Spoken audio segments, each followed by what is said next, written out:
Well, welcome, Cynthia, to the Women's Network Australia Business Book Club. You are our inaugural author, so I feel like I should have some sort of trophy or special prize for that, but all I can say is welcome.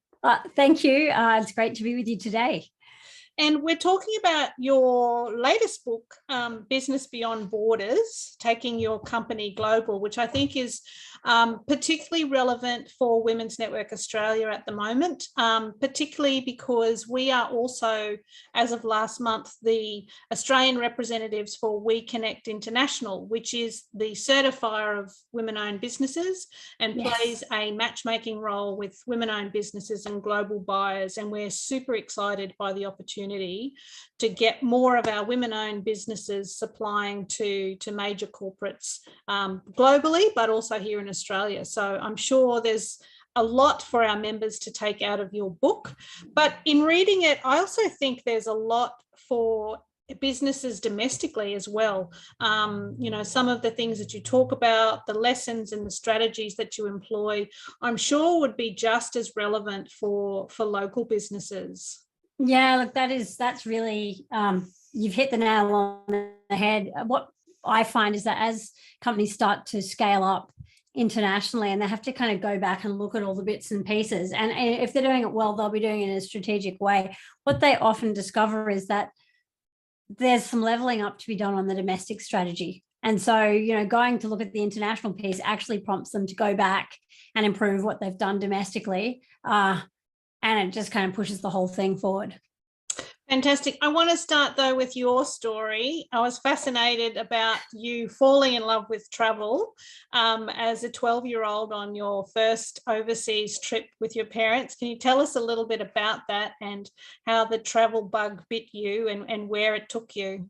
Yeah, look, it's really interesting because, by nature, I was always this kid that wanted to stay home. So I never wanted to leave and go anywhere away from my family. I felt really freaked out by that. But when I was 12, my dad had an opportunity to do some study and work in the UK for 3 months.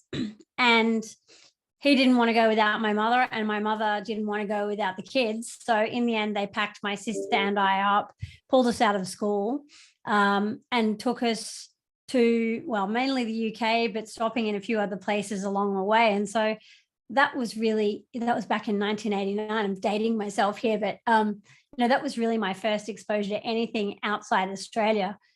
And it just had a really, I think, indelible impact on me. I still remember it very vividly, getting on a Qantas plane, stopping off in Singapore, going to stay with friends of my parents, going to Orchard Road, eating rainbow-coloured jelly and drinking frothy apple juice, which I felt was kind of disgusting, in a hawker's centre, getting then on an Aeroflot flight and flying to Moscow via Tashkent and spending 5 days in Moscow in the year that the Berlin Wall came down, but before it actually came down. So going into the heart, to the centre of communist Russia and spending time there. And, I could spend an entire hour just telling you what we did while we were in Moscow, because I never, that never left me either. I can still, see Red Square in my mind's eye and Lenin's tomb and all that really crazy stuff. And then going on to the UK and spending 3 months there and just spending every day with my parents looking at cathedrals and museums and castles. We were kind of up to ABC at the end of it, not another bloody cathedral, but that was just an amazing and formative 3 months for me. And I think that for me would be really, I'd always been interested in overseas and international things, but I think if you looked at that trip, that would probably be the moment where I could say, yeah, I decided I wanted to do something international. And it was at that point that I said, oh, well, I think I'd like to become a diplomat. Or maybe my dad suggested it and I didn't really know what I wanted to be, but that was a great way to shut everybody up. What do you want to be? A diplomat. Oh, okay. What did you learn about yourself, though, and about Australia? Because I think one of the things that dawns on us when we do travel overseas, and of course, we're coming off the back of a period where no one's gone anywhere for a couple of years. Yeah. And in fact, that sort of, there is has always been a bit of a rite of passage, particularly for the young Australians who, when they finish school or about to start uni, do the backpacking trip through Europe. It's been a bit of a must do. And of course, that's all stopped. But what struck you about, Australia and our place in the world, and how far or how close we are to other parts of the world? I don't think it really struck me then as a 12-year-old. I mean, I did so much travel. Starting from 1998, I spent the next 12 years of my life primarily abroad. And it was really then that I realized, and this is going to sound terrible, but many, many Australians think that Australia is the best place in the world. And I agree with that in many ways, and that we do everything the best. That is definitely not true. And there are lots of other places to do lots of other things better than we do. And I think that was the key thing that I learned out of 12 years away, not to assume that your perspective is always the right one and that how we do things is always the best, because people see the world from lots of different perspectives. People have lots of different and incredible ideas. And there are lots of very brilliant people all over the world, who are going to see things and do things a bit differently to the way that we do them. I remember the first time I travelled overseas, it was only to America, but it was to America, it was to San Francisco, and I was teamed up with a girl who I didn't know from Sydney, and it was her first trip away also. And I don't know how many times she said, "Oh, it's not like Sydney, is it? Oh, we'd go out on the water. It's not like Sydney Harbour."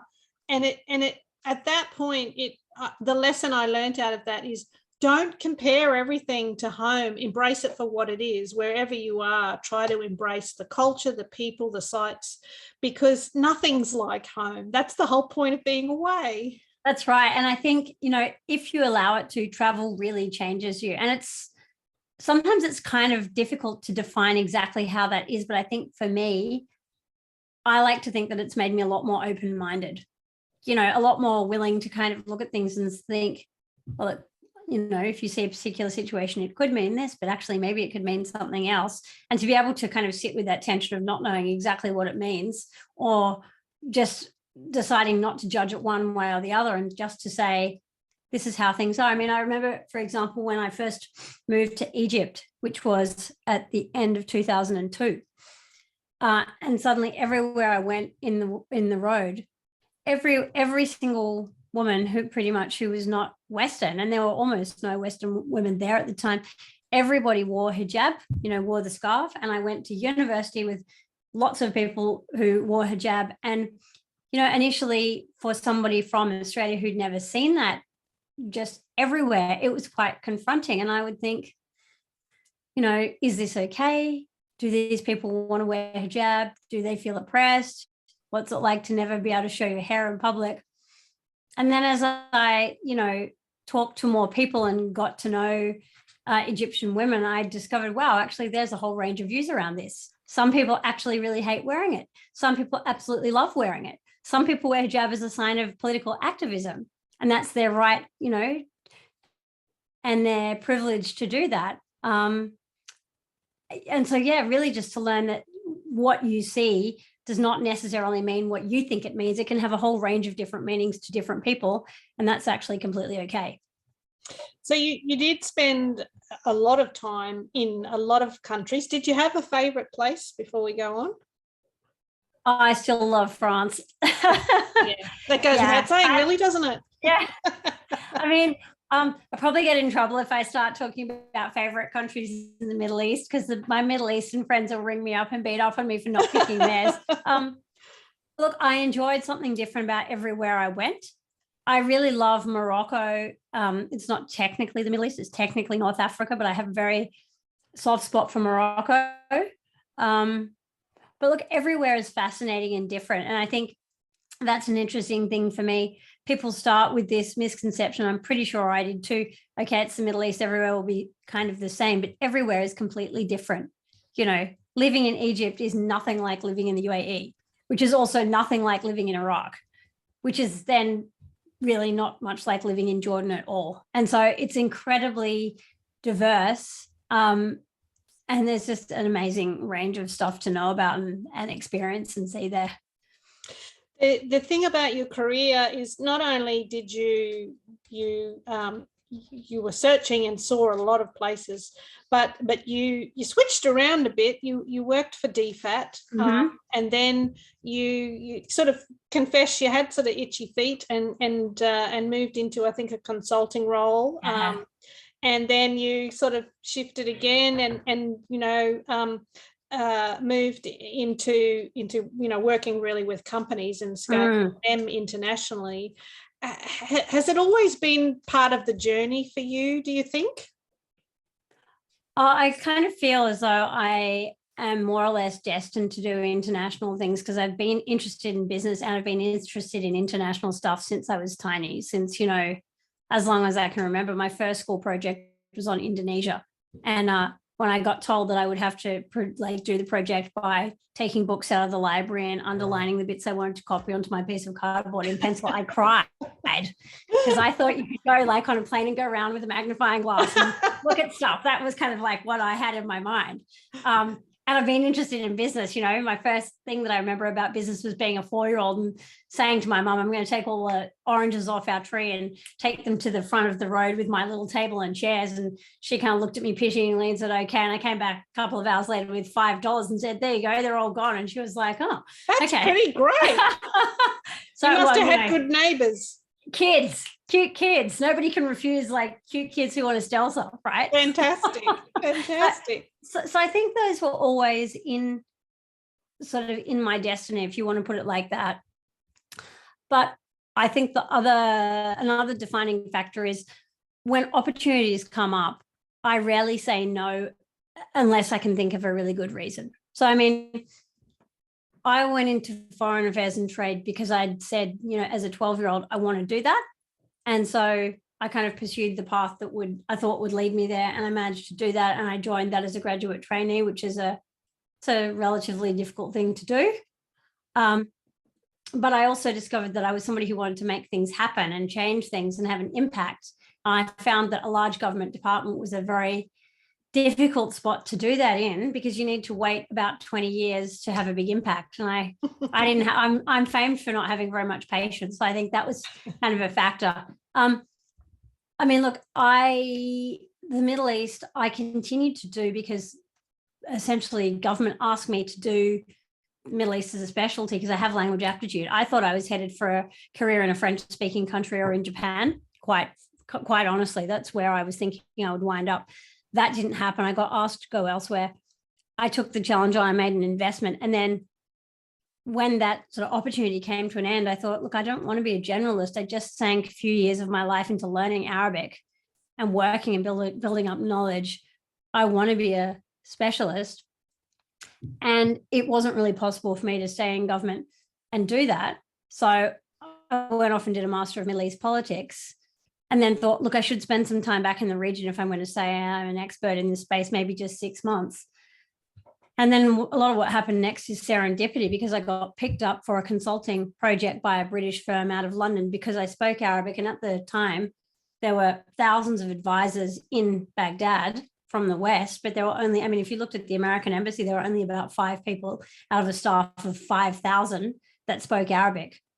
And so that popped up and I thought I'll stay a few months, and it turned into 4 years, by a series of events and different projects. And it was a case of, well, look, the opportunity is here. I can't, apart from risk to life and limb, I can't think of a good reason not to do it. So I kept going.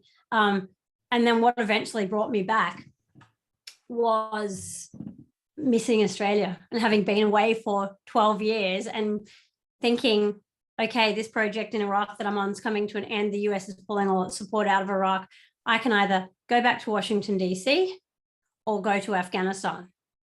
And every time I thought about those options, tears would well up in my eyes, just involuntarily. And I thought, I think maybe I should go home for a while.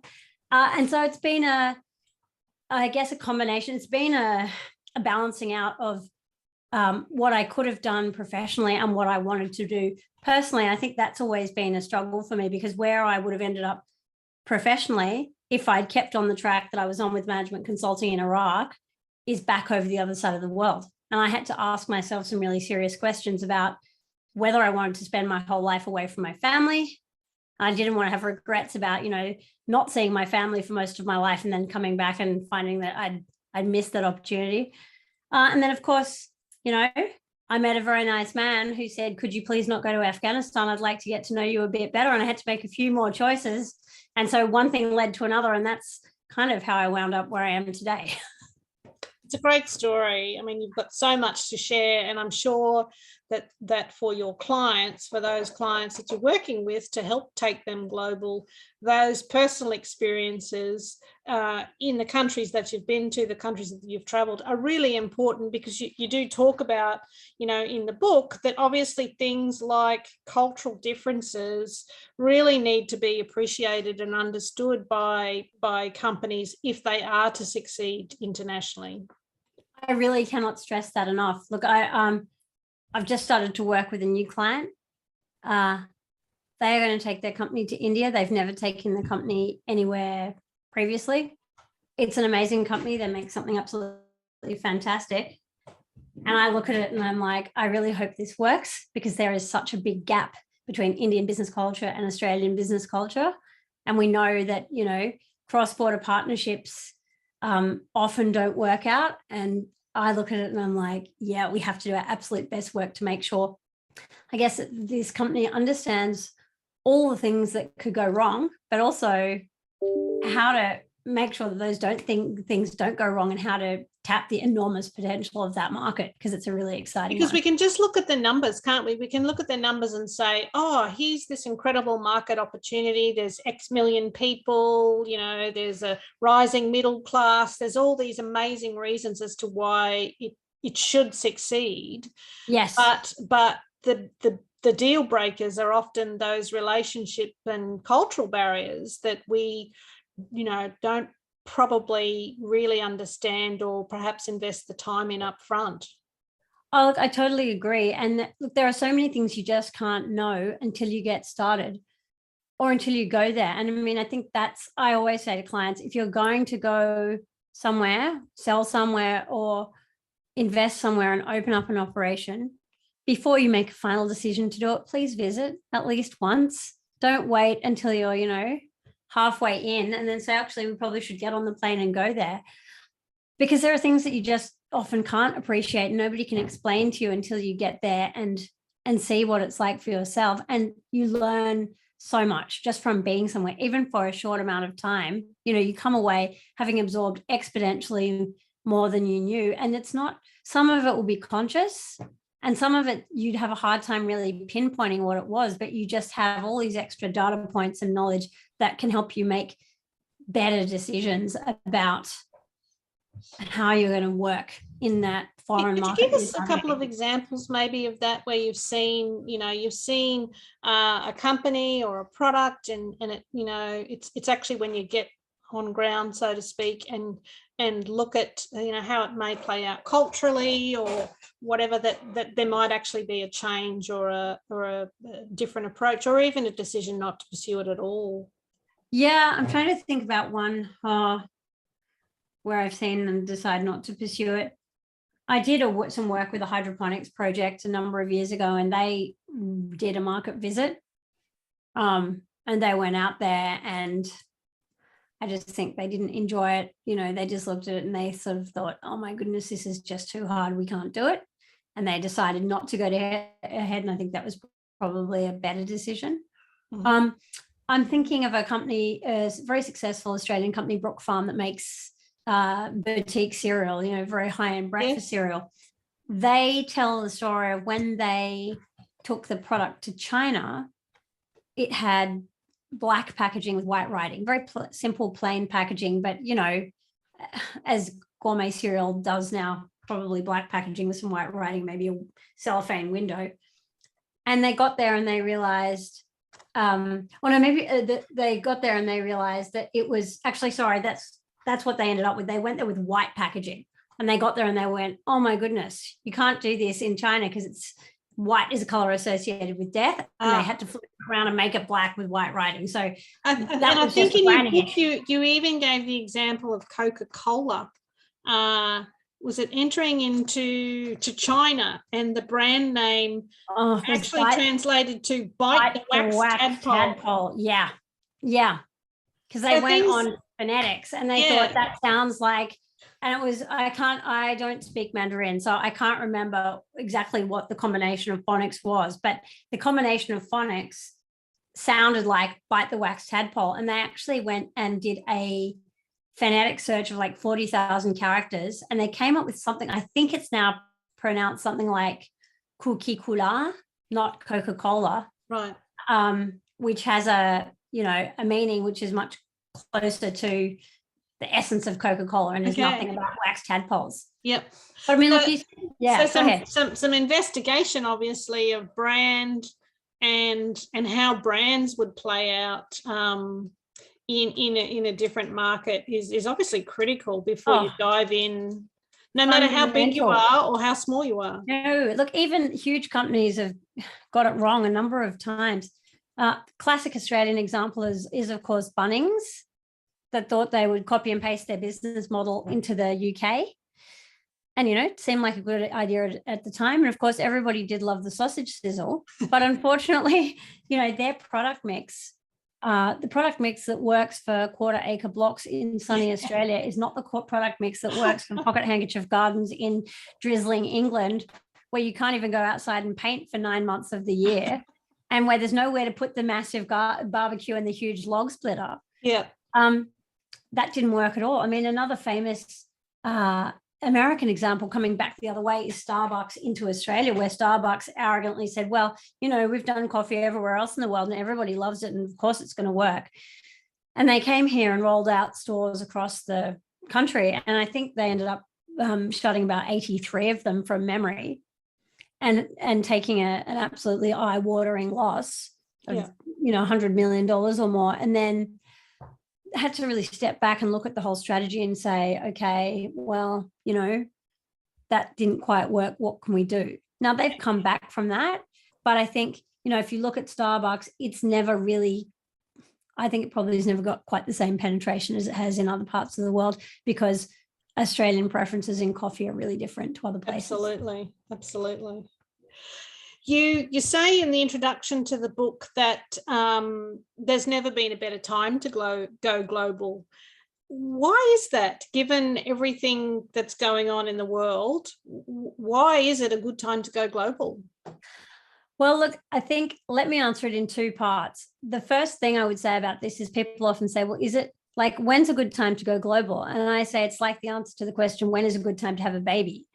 It's always a good time and it's never a good time, right? Yeah. When you have a baby, it's amazing, but it also screws up a whole lot of other things in your life. And in some ways, taking your company global is a bit like that. Not saying that it screws up things in your life, but it certainly brings a lot of change that you might, is going to take some adjustment and you might not quite have been ready for. So I think you have to think about how you will deal with that. But if you just take the global environment at the moment, we've just come out of like a pretty difficult 2 years, right? And there's still a lot of disruption around supply chains. Prices went up 700% between 2020 and 2021. So that caused a lot of pain for people, particularly in the manufacturing sector. There's still a lot of turbulence. Prices are starting to come down. So we're seeing that picture improve. And, you can't totally discount that. That's still going to be an issue for people. But if you look then at where the opportunities are, any business that has a sustainability angle is in high demand. So the clients that I'm working with at the moment that are doing best are the ones who are working in sustainable industries, where there's a sustainable product or a sustainable way to how they work, because that has moved to the top of, look, I'd have to say global consciousness in terms of a hot ticket issue. So I think there's a huge opportunity now, especially for those companies.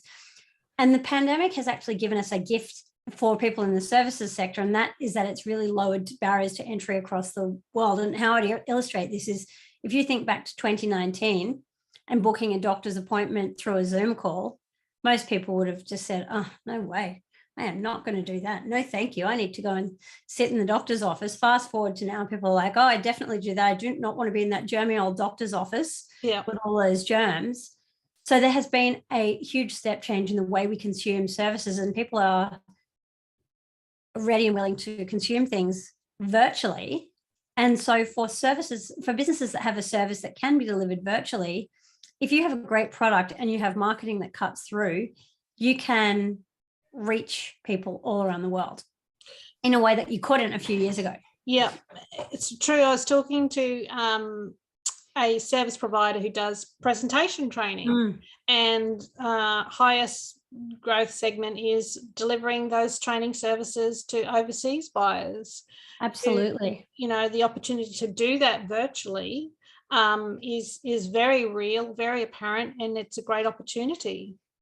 Especially if you are operating in a market that is lower cost than the one that you're selling to. So, I mean, Australia is a great case study, if you like, because we do produce pretty high quality services in the main. But if you look at, there's geo arbitrage. If you look at the strength of our dollar compared to the euro or the USD or even the pound, it's so much weaker that we can provide services at our normal price point for Australia.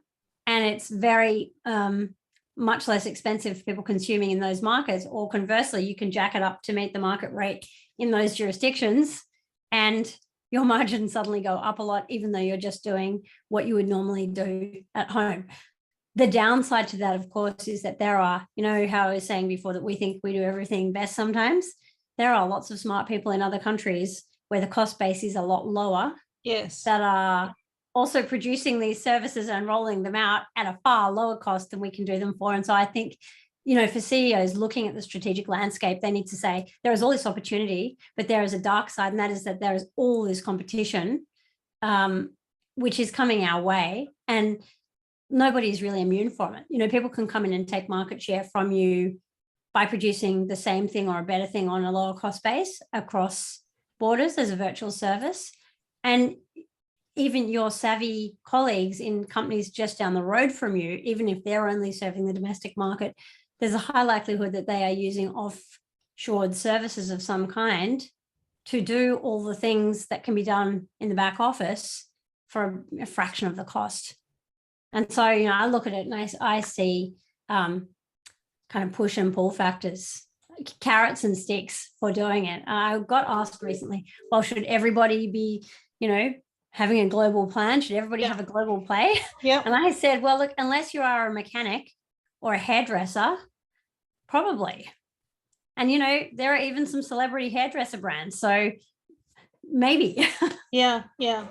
I mean, we've been talking about sort of as part of that whole globalization debate that went on for 2 decades. We've been talking about how, the world is the market, and we have to, as Australians, think about beyond our borders, but we seem to have always been thinking about it from an importing perspective. We can buy it from other countries, but we haven't really probably embraced, you can tell me, to the extent of the possibility, the opportunity to be selling in those global markets. Absolutely. And it always mystifies me because, growing up in our generation, there was so much talk about international. I'm sure that's one of the reasons I got so stuck on it, because it was always talked about. And so I grew up thinking that we were really, really international as a country, because, of course, everybody my age traveled to the UK and whatnot. But the further I went, the more I discovered that was not true. And here is a shocking statistic. We've got about 2.2 million SME businesses in Australia. And those are ones that turn over less than $250 million. Less than 5% of those do anything global. Wow. So we're talking that there are probably only maybe 120,000, 100,000 businesses in total who do anything global. And not all of those will do it consistently or successfully. Some of them will send a pallet of something on a plane or in a ship one time, and then it will just kind of fizzle out. So I see a huge untapped opportunity there. Don't get me on a political soapbox, but no. Well, I was going to ask the question while you're on the soapbox, because we hear a lot about the importance of, free trade agreements and trade missions to whichever country, And I'm sure they're probably all very important in terms of, that higher level.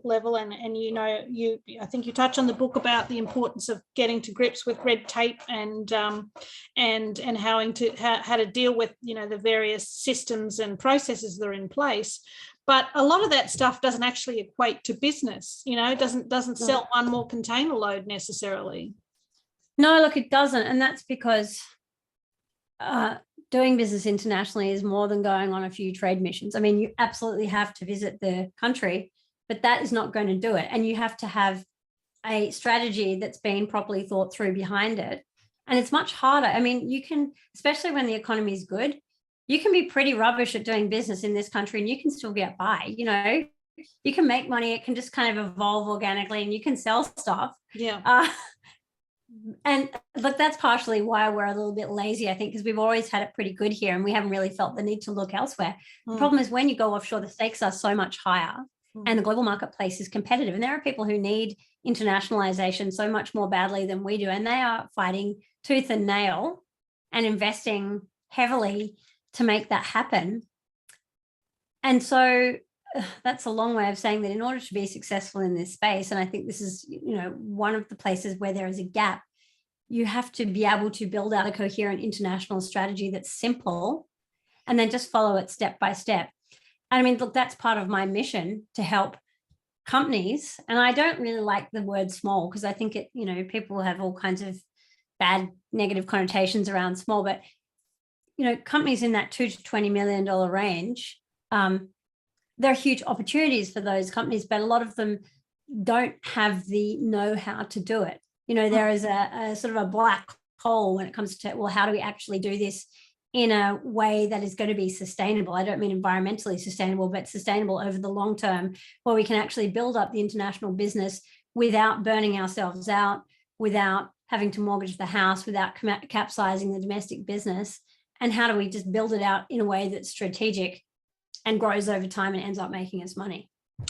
And I'll let you give the sort of the bones of what a strategy might be, but you certainly point to what you've alluded to, knowing what the competition is first and really getting a handle on that global competitive landscape.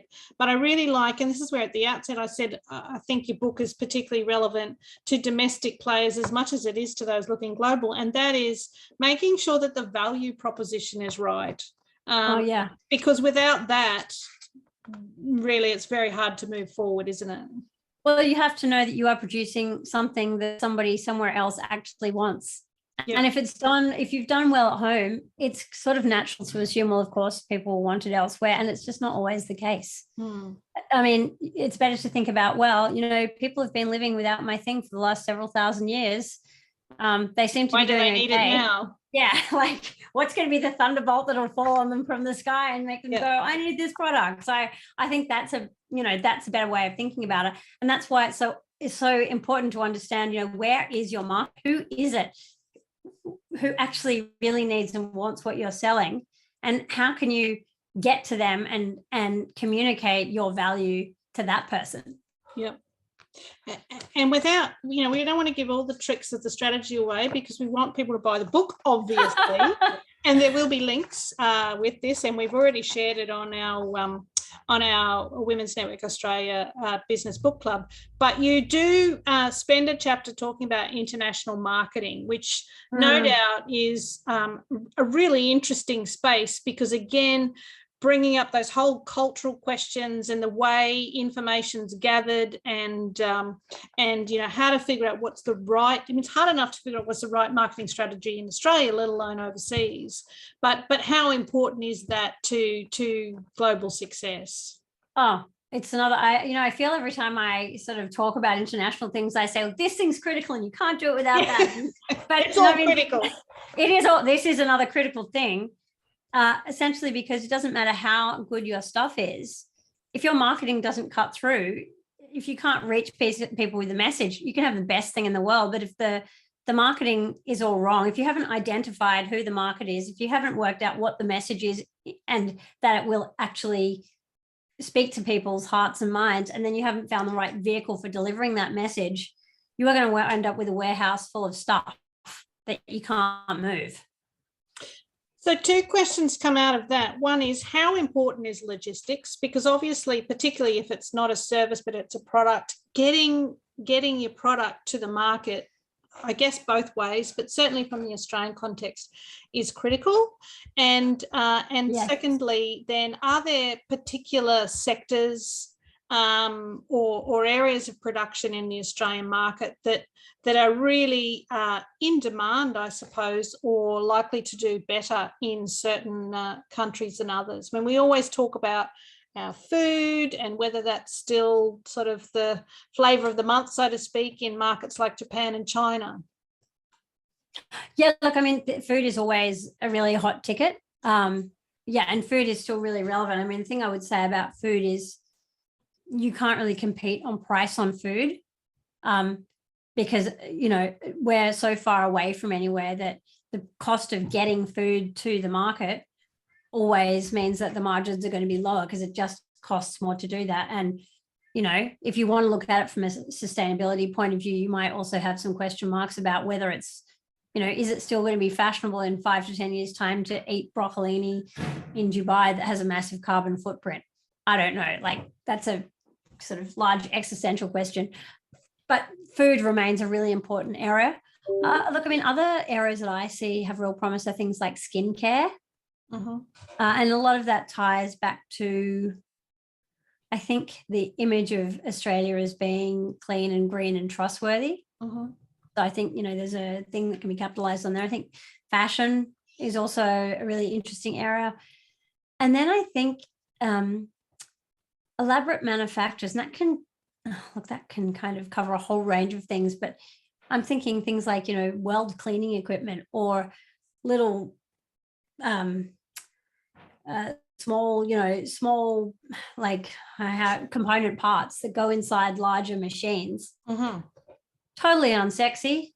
Nobody knows anything about them, but we make some amazing ones. Mm-hmm. And when I look at a country like Germany, which has built 50% of its GDP on these firms called Mittelstand, which are SME businesses which export all these same kinds of things, elaborate manufacturers and component parts, I look at Australia and I think there's an opportunity there as well. Now, unfortunately, there are far less women in that space, or at least if they are there, I haven't come across them, but I think there are far less. I'd like to see more. But I guess in female-led industries in particular, as I say, I see ones that are really interesting as skincare and fashion, cosmetics, and even footwear.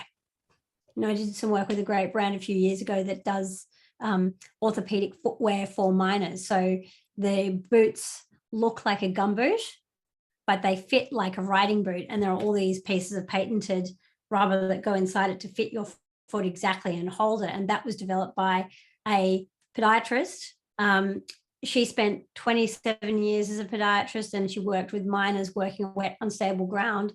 And she's come up with this incredible boot that, you know, is for people working on wet, unstable surfaces.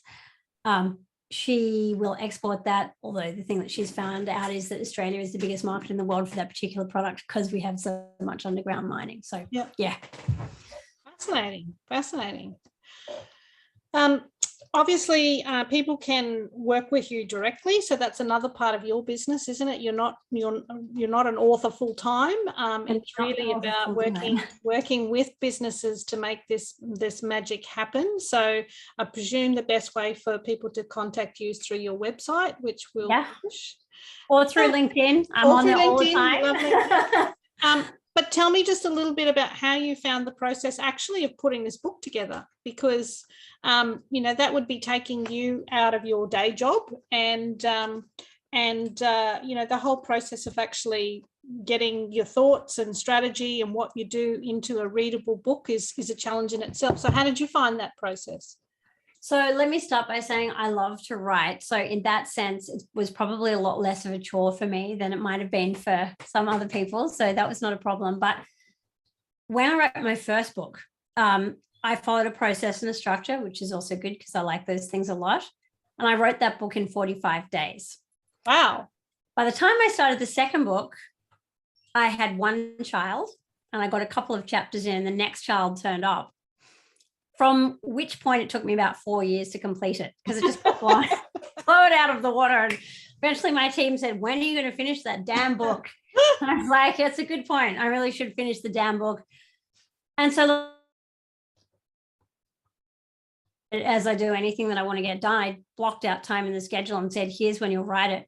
And I wrote it really between January and April last year, and then published it between April and about July.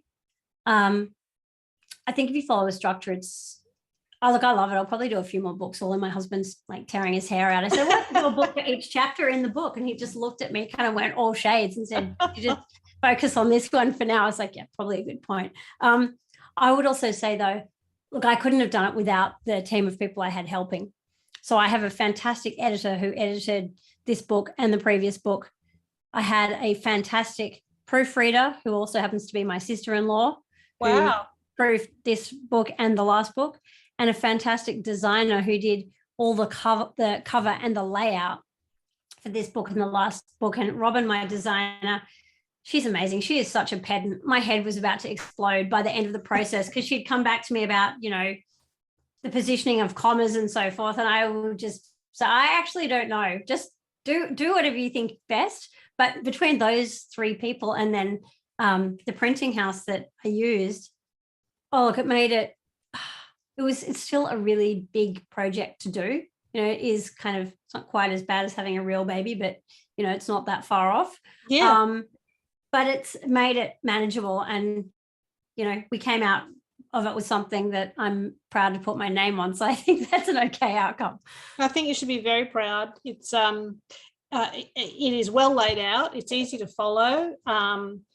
And as I say, you know, even for those who may not have global markets on their radar, there's some really helpful information in there about just thinking about your business and making sure that it works as good as it can in this market, let alone in a global market. So yeah, congratulations on that.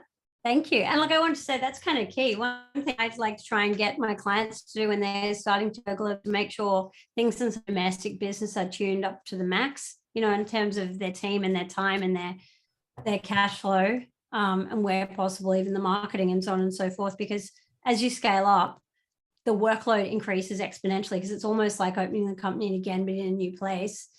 And if you don't have everything under control and have some spare time and some spare money and a responsible team who can run things while you're doing the international strategy, it gets out of control pretty quickly. I call it scaling the chaos. You do not want to scale chaos. That's like no, a very bad option. No, we want to get chaos under control. Yes.